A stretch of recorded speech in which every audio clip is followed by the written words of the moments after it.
Pannkoogipidu. Esimene osa. Valli Vilu raamatu põhjal. Ühel päeval ärkas Keeleke üles ja tegi oma maja ukse lahti. Oi, mis tore päev! Ta vaatas üles ja nägi sinist taevast. Vaatas alla ja silmas rohelist muru. Vaatas veel üles, tervitas päikest ja lasi tal end soojendada.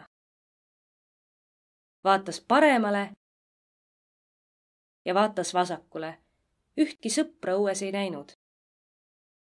Sirutas ennast pikalt välja. Ikka polnud kedagi näha. Keeleke otsustas minna sõpru otsima. Kõndis õues edasi-tagasi.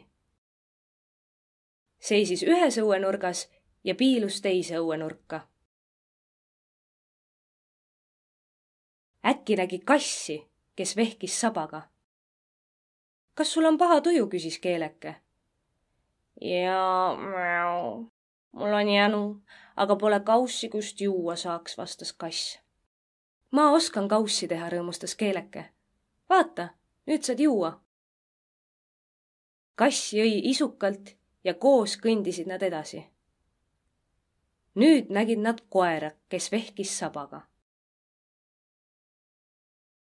Kass tõmbas küüru selga.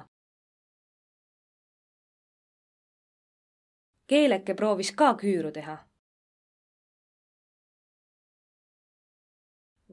Jookseme nüüd, hüüdis kass ja nad panid jooksu. Oodake, haugatas koer. Mina vehin sabaga siis, kui mul on hea tuju. Arvan, et võiksime kõik sõbrad olla.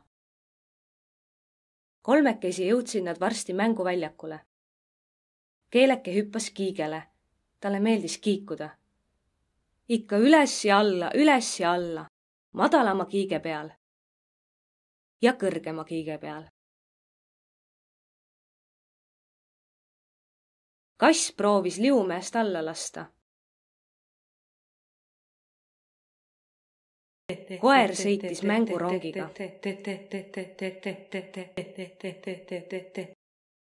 Peagi hakkas sõpru näpistama nälg. Soovin, et mul oleks põses kommi, unistas Keeleke.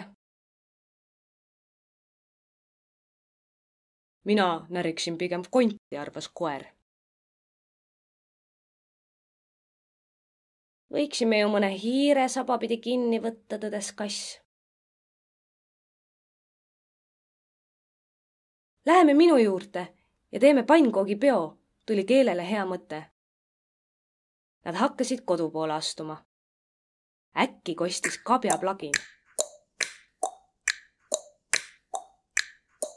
Hobune kappas kiiresti nende poole. Sõbrad proovisid hobust peatada. Sina tahad ka kindlasti pannkoogipeole tulla. Läheme siis kõik koos. Kutsusid nad hobust endaga kaasa. Ihaa! Hüppake kõik mulle selga, saame kiiremini koju, hirnus hobune. Hüppasid siis koer, kass ja Keeleke üles sadulasse ja sõit läks lahti. Koer võttis kõrva tagant väikese pasuna ja hakkas seda puhuma, et oleks lõbusam. Võta nüüd hoogu maha, hüüdis Keeleke. Näe, kodu juba paistab. Ega ma jõuagi kiiresti kapata, tahaksin väga juua, ühmas hobune. Keeleke teeb sulle ka kausi, siis saad kaevust vett võtta, teadis kass kohe lahendust. Hobune joob isukalt. Ka kass ja koer limpsivad vett. Pikast reisist väsinuna otsustasid nad kõik natukene puhata.